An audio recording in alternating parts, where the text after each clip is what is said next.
The Microsoft Actiblizz saga is finally over. Arcane is now officially League of Legends canon, and the Lollipop Chainsaw remake is now a remaster. I'm Matt Simpson, and this is GINX News. Microsoft has officially closed its $68.7 billion acquisition of Activision Blizzard.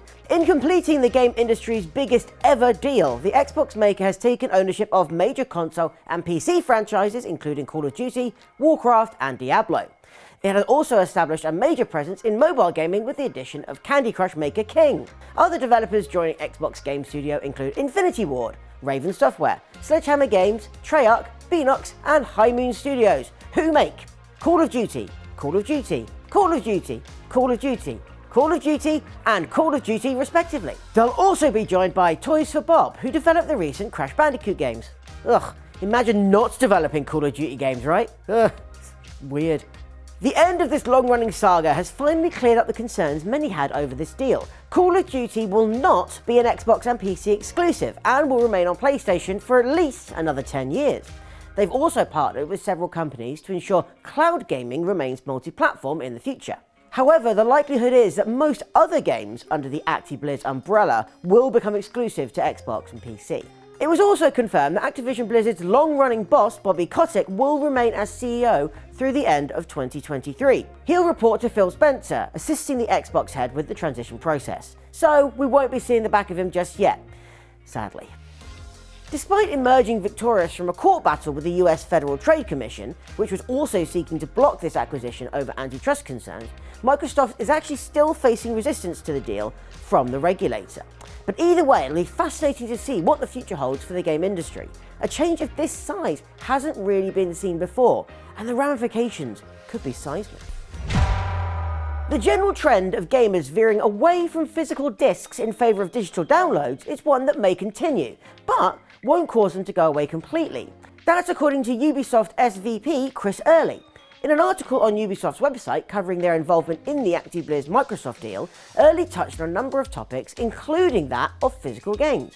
He said, there's a collector's edition market. There's the aspect of gifting physical items and allowing access for people to be able to easily purchase a game in a store and gift them to their friends or family.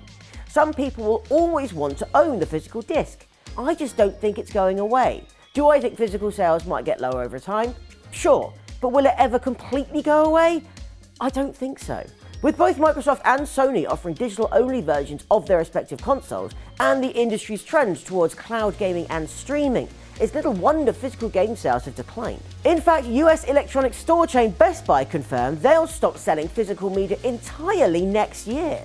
However, I still tend to agree with Chris Early on this. There's something very pleasing about seeing your shelves full of video game boxes. Sure, that's not something that the TikTok generation might care about, but there's still enough people out there looking to physically own their game that there will always be a market for boxed releases. There's also the question of ownership. Digital-only games mean you don't technically have anything to show for the money you've spent. The game is essentially locked to your account, but if that account gets taken away for any reason, you lose access to the thing you've paid for. Physical media isn't affected by that. You can also share your games with friends with a disc. Yes, there's the option of family sharing with digital releases. It's just not the same though. But of course, digital games have their advantages, from patches to improve issues to ease of accessibility across multiple consoles. Both sides do have their perks, but what do you think of physical games? Do you still buy them? Or would you not miss them if they were to go away completely? Let me know down below. Arcane, the League of Legends Netflix series that shows the origin story for champions like GINX, Caitlyn, Vi, Jace and Victor, is now part of the mainline canon. Riot posted an update on the game's official Twitter account, where developers Andre Van Roon and Jeremy Lee shared teasers on the game's next champion, and a look at the update for Scorpion champion Skarner. They also briefly delved into lore and canon, which has become more complex with shows like Arcane and the library of Riot Forge spin-off titles. However, there's one interesting detail in all of this. Arcane, which previously was its own continuity, is now part of the official story. Riot acknowledges that there are still some contradictions between Arcane and the rest of League of Legends lore. For instance, the game Convergence, a League of Legends story, seems to contradict parts of the Arcane story. So obviously it will take some time to iron out all these wrinkles, but Riot do have time, because Arcane Season 2 is reportedly slated for release in late 2024.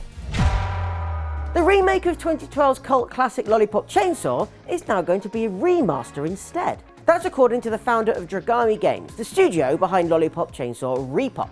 Yoshimi Yasuda said that the community feedback is what led to the decision.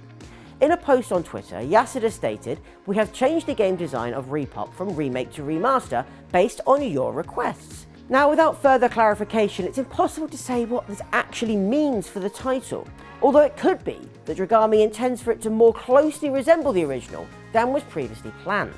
This change could be down to a number of factors, from the time and effort it takes to fully remake a game, to difficulties in the remake's development, meaning a remaster might be a more realistic target. A remaster would ensure players experience the original game as it was intended a decade ago. However, it might mean that we miss out on a bunch of quality of life improvements we expect with modern games. Whichever way, the game only ever released on PS3, so a way to play it on modern platforms would be nice. Repop is planned for release sometime next year. Amsterdam's Van Gogh Museum has stopped a Pokemon promotional card giveaway due to what it calls safety and security concerns for visitors and staff. Last month, the Pokemon company was forced to apologise after scalpers appeared to spoil a planned collaboration with the museum, which saw a line of unique Pokemon Cross Van Gogh merchandise made available. When the items were first introduced, social media videos showed huge crowds swarming the museum, snatching up items, with claims that many had bragged about plans to resell the items for profit. On Friday, the Van Gogh Museum confirmed it would no longer be giving away the card due to safety concerns. They said in a statement, "The Van Gogh Museum and the Pokemon Company International take the safety and security of visitors and staff very seriously. Recently, a small group of individuals has created an undesirable situation that has led us to take the difficult decision to remove the Pikachu with grey felt hat promo card from the museum. In this way, visitors will be able to experience the special collection of Pokemon paintings and the rest of the museum in a safe and enjoyable manner." Now look, sometimes I think I've gone completely insane. For people to turn so completely feral, all in the name of a piece of card, is nothing short of astonishing. The prices that these things go for is also ridiculous. I mean, the Pikachu in a grey hat turned up on eBay for over $500. Imagine having enough money that you can waste $500 on this. And all that does is feed the scalpers who gobble these things up. The same types of people who made sure no one could get a PS5 for the first 2 years. The same scalpers who buy all the Taylor Swift and Metallica tickets and resell them at extortionate prices. Don't buy scalp products, people. They're ruining it for everyone. Anyway, another opportunity to obtain the Pikachu with grey felt hat promo card will soon be made available to those shopping at Pokemon centres in the UK, US and Canada. And the promo card will be introduced to participating retailers in the Netherlands early next year. Let's hope that they can get their act together and organise distribution properly next time. And that's your lot for today. Hey, why not hit that subscribe button today? I know you've been watching and haven't done it so far, and that makes me sad. So go on, make sure you get your bite-sized daily news from us. A like and comment also go a long way, and you can take away a warm fuzzy feeling of doing a good thing.